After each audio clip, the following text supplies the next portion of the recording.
Olá, alunos de Direito e Meio Ambiente. Conforme prometido, vamos fazer o vídeo a respeito dos aspectos gerais da Lei de Crimes Ambientais, que é a Lei 9605 de 1998, tá? Na verdade, o texto que eu disponibilizei para vocês é um texto bem resumido, mas ele traz todas as informações que são necessárias para vocês entenderem o espírito dessa lei.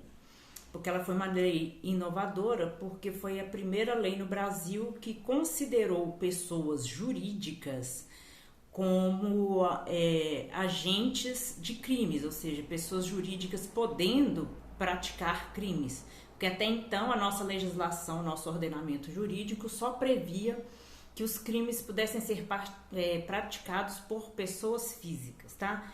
É um texto do dicionário ambiental, é um texto, como eu disse, bem básico, mas que explica muito bem tudo que vocês precisam saber. Então, vou fazer um apanhado geral, né? Haja visto que em breve vocês farão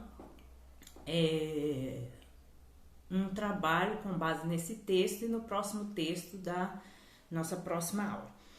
Tá, o texto é o que é a Lei de Crimes Ambientais. Começa falando, antes dela, a proteção ao meio ambiente era um grande desafio, pois as leis eram esparsas, contraditórias e de difícil aplicação, tá? O texto começa falando novamente da Constituição, né? Principalmente no artigo 225, vocês estão cansados de saber sobre isso. E a gente sabe que a Constituição é uma lei genérica e que vários aspectos dela não são auto-aplicáveis e precisam de regulamentação através de leis especiais. E no caso aqui, a lei especial que conseguiu de certa forma unificar o entendimento a respeito da preservação do meio ambiente foi a Lei 9.605, de 12 de fevereiro de 1998, tá? O que acontece? Na verdade, a ênfase da Lei 9.605 é a questão das infrações e as questões das penalidades. Lembrando a vocês mais uma vez que antes dessa lei não havia uma previsão certa de penalidade, né? Falava-se já sobre alguma coisa de penalização para quem infringia o meio ambiente e tudo mais, entretanto não havia uma resolução mais evidente e mais clara sobre como essas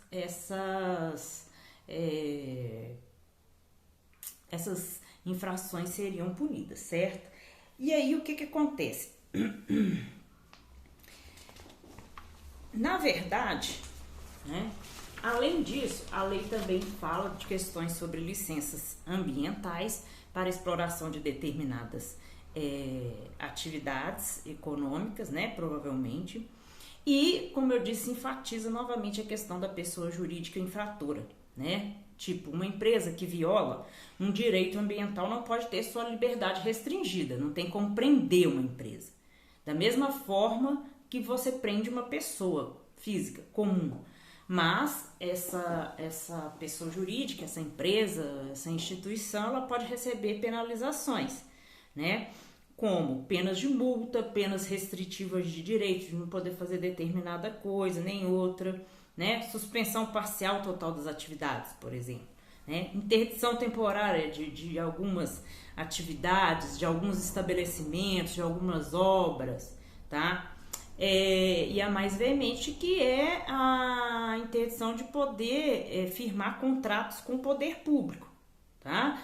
Assim como o dele receber subvenções e benefícios, doações, etc. e tal.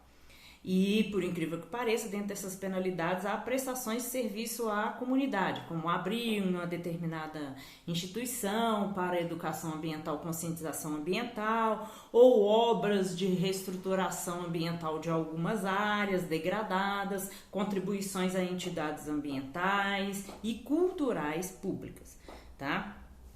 Bem, quais são os tipos de crimes ambientais? Nós vamos ter, no primeiro momento, os crimes contra a fauna, que estão nos artigos 29 a 37, os crimes contra a flora, que estão nos artigos 38 a 53, tá? Os crimes relativos a poluições e outros danos ambientais e crimes, né, ambientais, no artigo 54 a 61, tá? e os crimes contra o patrimônio ambiental, que vão estar aí subscritos nos artigos 62 a 65.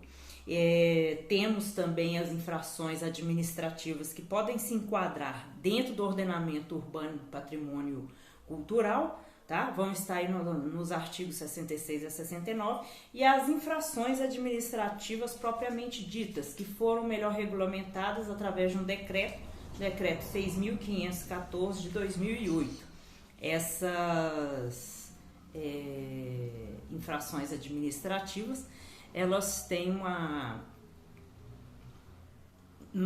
ambientação, vamos assim dizer, né, dentro do órgão que julga e que fiscaliza. No caso seria o CISNAMA, que é o Sistema Nacional de Meio Ambiente, que é a autoridade ambiental, né, responsável em relação a essas incriminações, tá?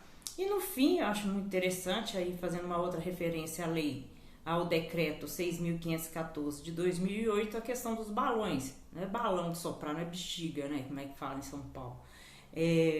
No artigo 42, né? Aqueles balões de festa junina que causavam, assim, não é uma tradição aqui de Minas, né? É muito do Nordeste, Rio de Janeiro e tudo. Na verdade, eles causavam muitos incêndios ambientais em áreas que eram protegidas, então tem uma restrição, uma proibição aí em relação a isso, tá?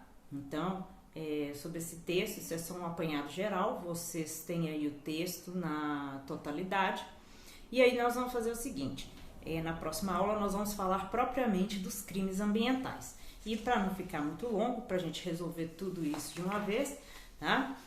Porque afinal de contas está todo mundo farto de tudo, eu me despeço para não ficar diferente. Vida longa e próspera.